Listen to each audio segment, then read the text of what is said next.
In the headlines, the Prime Minister vows not to retire from active politics anytime soon, $1 million to implement measures against the Zika virus, and City Council to clamp down on indiscriminate urination in the city. I'm Andrea Wee with the Channel 5 News, back with the details after this.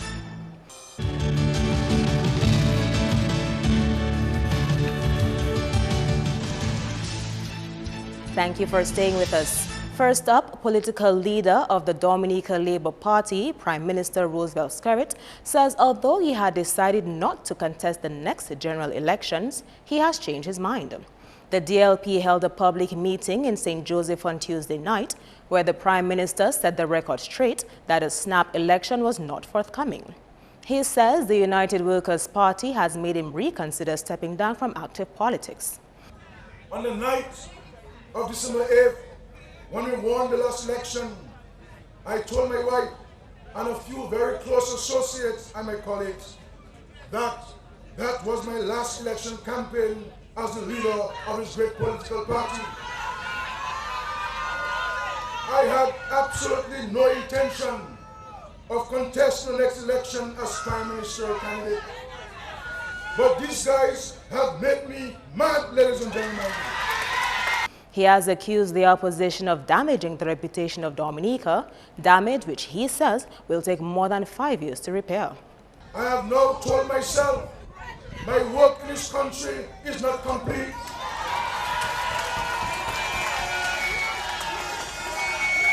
Not only will we rebuild this country in 4 short years, but I will lead my forces into battle one more time to defeat Wed3rd and the local party. In health-related news, a $1 million budget has been approved for the Ministry of Health as it continues to implement a Zika virus prevention plan.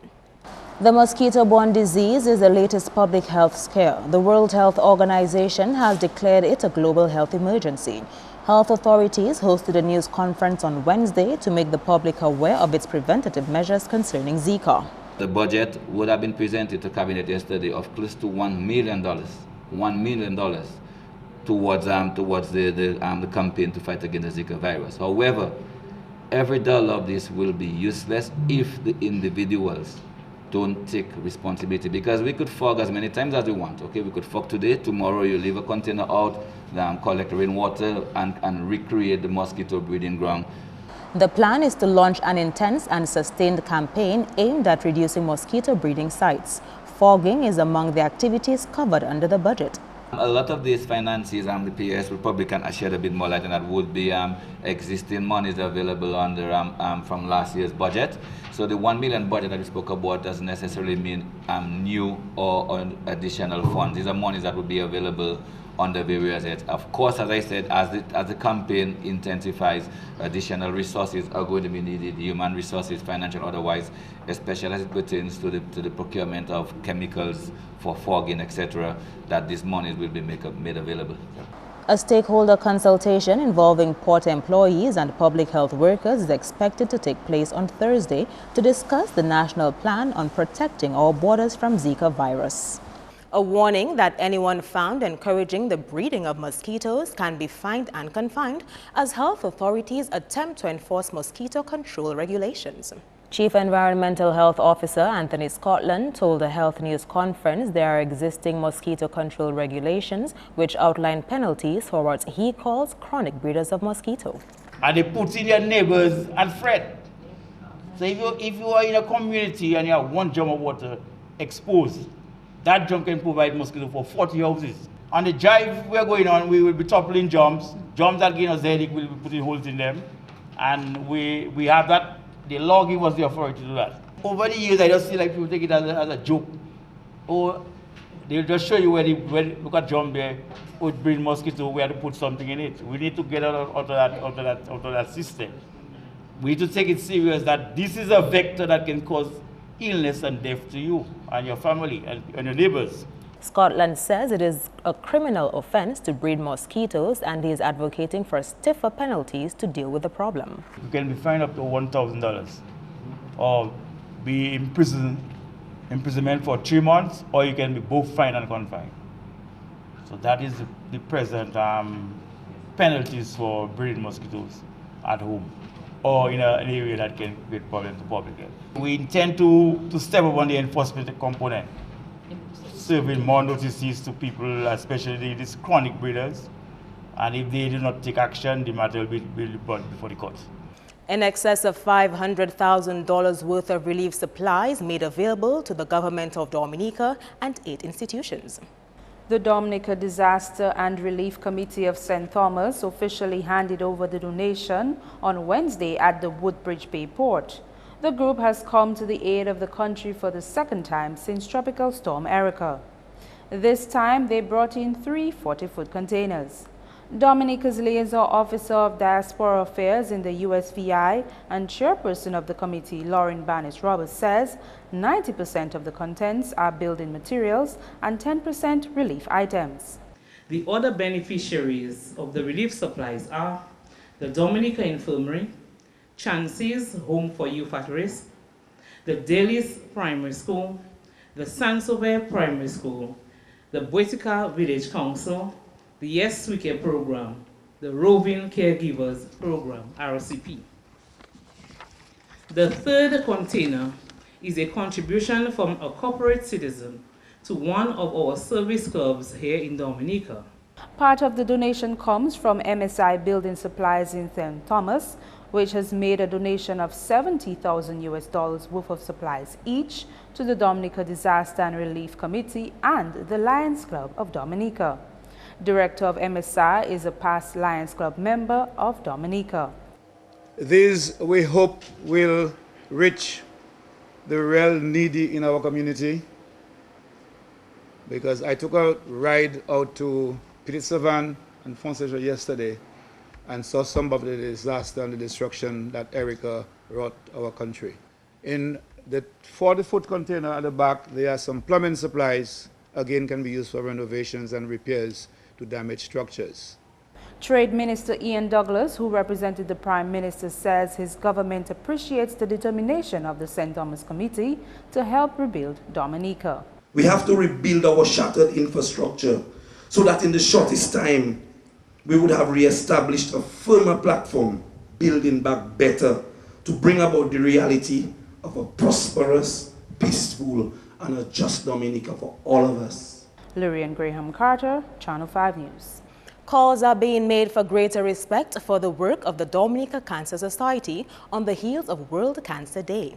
World Cancer Day is observed on February 4th. There are currently 651 activities planned globally to mark the 10th anniversary of the awareness campaign on Thursday.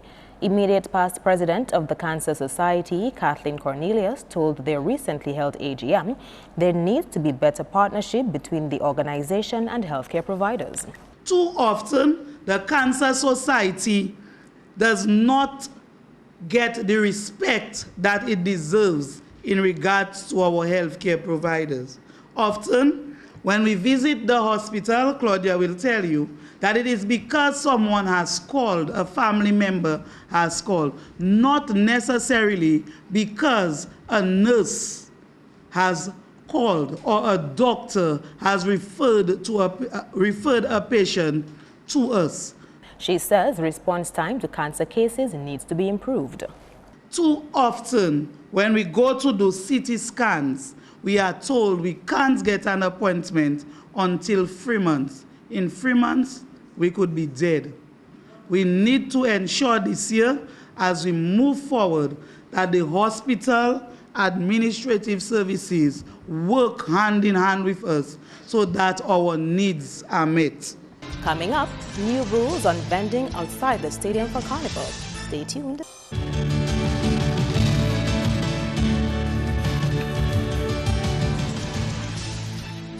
Welcome back. The City Council will introduce portable toilets on the city's streets for the 2 days of Carnival Parade as it clamps down on people indiscriminately urinating in Roseau. Mayor of Roseau, Irene John, told the DFC News Conference that a fee of $1 will be charged for the use of the portable toilets. We also set out to put some toilet facilities in the city, and we would have liked to put as many toilets as possible, but the funds doesn't permit us to do that. So I'm asking the persons who will be using the conveniences to please use it in a responsible manner. We will have a caretaker for each convenience who will make sure that the place is kept clean after every use. There will be toilet tissues available, and we'll also have sanitizers that we'll use, and a small fee of $1. And we are appealing to the people to please use the conveniences, because in the absence of that, you're going to put a different perfume in the city that will not be acceptable to all of us. The mayor warned that those found relieving themselves on the streets of Roseau will be charged for the offense. So please, you should not be seen or found behind one of the conveniences or in a coupe behind a car. That is an offense and you'll be charged, and that is man or woman. Anyone who is seen doing that will be charged, and it will be more than $1. We are not saying that if you do not have the money that we will not allow you to use the convenience. Of course you'll be allowed to use the convenience, but do not take advantage of the situation. Roseau Mayor Irene John is cautioning vendors not to set up shop outside the Carnival Village that's in the vicinity of the stadium. She says vending outside the village will negatively affect those who have paid to conduct business inside. I'm appealing to persons in and around Roseau. Please do not set up any bars on the eastern and western side of the area, the vicinity of the village, the Carnival Village that is set up. And one of the reasons is that persons have paid to go inside there to operate for those days. And if you have your bars outside, that is depriving them of making money. We are giving persons absolutely no permission to vend in that area of the Carnival Village. One might say that we are being selfish, but that is not so. In more Carnival news, a well-branded traditional product is being seen as a factor which will make marketing of Dominica's Carnival more attractive. This as the Division of Culture hosted the Old Mass and Sensei Festival at Castle Bruce on Tuesday evening. As we expand into the modern times, we have to link the tradition and the modern, and this is what we're doing. So when we market and brand our carnival as the real mass of the Dominic, well, the real mass, then we have to ensure that we strike a balance between the tradition and the modern. So we are hoping that tonight's festival will re-energize the old mass and the carnival traditions in Castle Bruce. Rabes says the Old Mass and Sensei Festival is a key element of Dominica's Carnival.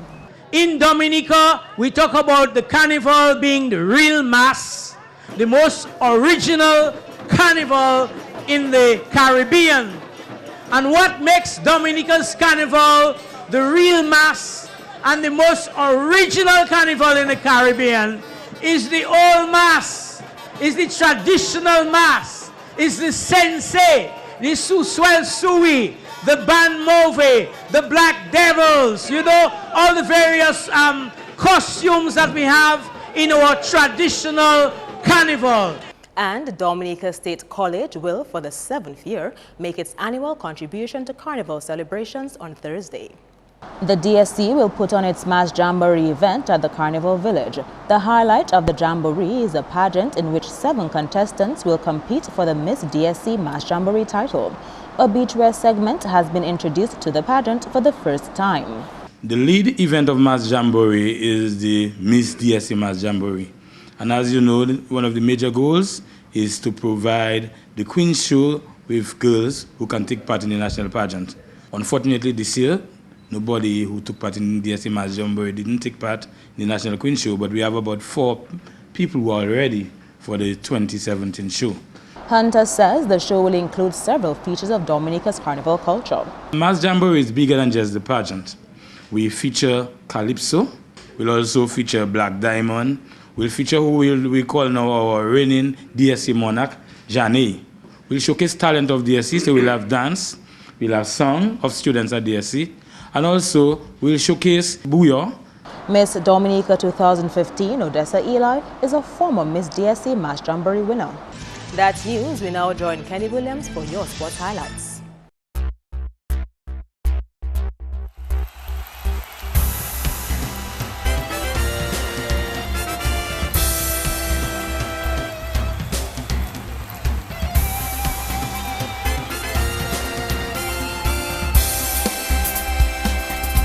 Hello everyone and thanks for joining us. In cricket, Wednesday's edition of the ICC Under-19 World Cup featured a match between Pakistan and Sri Lanka where Pakistan won by 23 runs. Pakistan batting first ended on 212 in their 50 overs. Sri Lanka in their turn at the crease scored 189 all out. In football, final matches before the Carnival break are scheduled for Thursday as action continues in the National Leagues of the Dominica Football Association. Starren and Son St. Joseph will do battle with MV Maxino Bombers at Benjamin's Park at 5 p.m. Then in a doubleheader at Newtown Playing Field, it will be RIC Kensborough against ACS Tarish United at 5 p.m., followed by Grand Four Young Boys versus Wayne George Academy at 7 p.m. And finally, national volleyball player Marcia Gustav says even though her team did not qualify for their round of the Olympic Beach Volleyball Games, there are still some positives she can take from her experience. Her comments come on the heels of the recently concluded Norsica Games held in Jamaica, where 2 teams of 4 women represented Dominica in that tournament. When you go to this type of competition, they are always positive because you get to see players at their best, players who play semi-professional and professional beach volleyball. You learn the more technical aspect of the game, the technical part that we don't have, the technical part that we would have gotten if we were like more involved in the professional part of the game. But when you play against these players, you kind of get it, and you feel that when you come back home that you want to develop that aspect of your game. The Dominican team went down to Barbados, Suriname and Antigua at the Games. Gustav describes their competition as aggressive. It was overwhelming in the sense that it was a very intense competition. We played against professional teams from the Suriname. Experience was a very good one though. That's all the time for Sports. I am Kenny Williams. Join us again next time.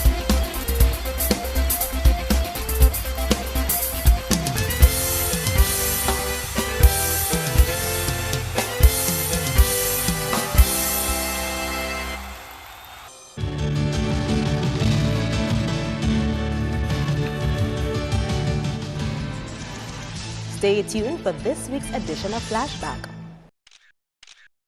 Thanks for joining us on this week's Flashback. This week in Dominican news, 20 years ago, the Port Authority was in a hot pot. Not a Kudmet type of hot pot, but a heated situation which involved Wahoo and some concerned stevedores who were not in agreement with the request to dissolve their employment and return under new management. Let us take a look at how the event unfolded. Activity at the Woodbridge Bay port was reduced to a crawl today as workers there, represented by the Waterfront and Allied Workers Union, took some time off to deal with what they describe as a very serious situation facing them. The problem stems from a new collective agreement being negotiated between Wahoo and the Dominica Stevedoring Company. Following a heated meeting between port workers and the union, Wahoo President Louis Benoit told MTV News that the agreement had broken down. The problem we have today is that we got a letter from Stevedoring Company saying on the 29th of this month they will get rid of all port workers. And so immediately they send out a notice asking people to come and register. And there are people who's going to register. But we don't believe it have any port worker who have gone to register. So we are concerned about it, and we came to take a meeting, keep a meeting this morning to explain the situation of the workers and take a decision. We're already taking a decision that we will not accept the agreement. Wahoo has decided not to deal with the stevedoring company until a solution is reached. According to Mr. Benoit, the union is not going on strike, but will instead work only for ships approaching it with notices. Although Wahoo is not as involved based on the new arrangement, they are still representing stevedores who have remained or joined prior to new management. I am Janik Delma Samuel. See you next week on another Flashback segment. Your weather report is next. Good evening, Dominica, and welcome to tonight's weather broadcast. I'm your presenter, Marshall Alexander. We begin by taking a look at earlier infrared satellite imagery and what it showed. This area of cloudiness associated with a low-level trough just to the northeast of the island chain. Now, taking a look at earlier visible satellite imagery, what it showed, an area of cloudiness along the west coast of Dominica during the afternoon. Now, taking a look at earlier radar imagery and what it indicated, associated shower activity along the west coast of Dominica during the afternoon. Now tonight's weather is expected to be partly cloudy to cloudy with some scattered showers. Similar conditions can be expected into tomorrow. Sea conditions are expected to be slight to moderate in open water with waves peaking near 7 feet. The 48-hour projection brings this trough just across the Leeward Islands. As a result, for the next 3 days, we expect an increase in cloudiness with scattered showers on Thursday and Friday, with a slight improvement expected by Saturday. Also, an increase in wind speeds can be expected by Saturday. For the rest of the Caribbean tomorrow, an increase in cloudiness with scattered showers can be expected across the central and northern portion of the island chain, with an improvement in conditions expected across the extreme southern portion of the region. Our international cities forecast: some rain can be expected in New York, overcast skies expected in Miami and London, partly cloudy skies expected in Caracas, with clear skies expected in Beijing. Sunrise tomorrow will be at 6:34 a.m. and sunset will be at 6:05 p.m. For more information, you can call the weather hotline at 447-5555 or visit our website at weather.gov.dm. Thanks for viewing. Have a good night. To end the news, the headlines again. The Prime Minister vows not to retire from active politics anytime soon. $1 million to implement measures against the Zika virus, and the City Council to clamp down on indiscriminate urination in the city. Email us at news@marpin2k4.com and check out our newscasts on our YouTube page. On behalf of the entire production team, I am Andrea Louis. Thank you for watching. Join us tomorrow.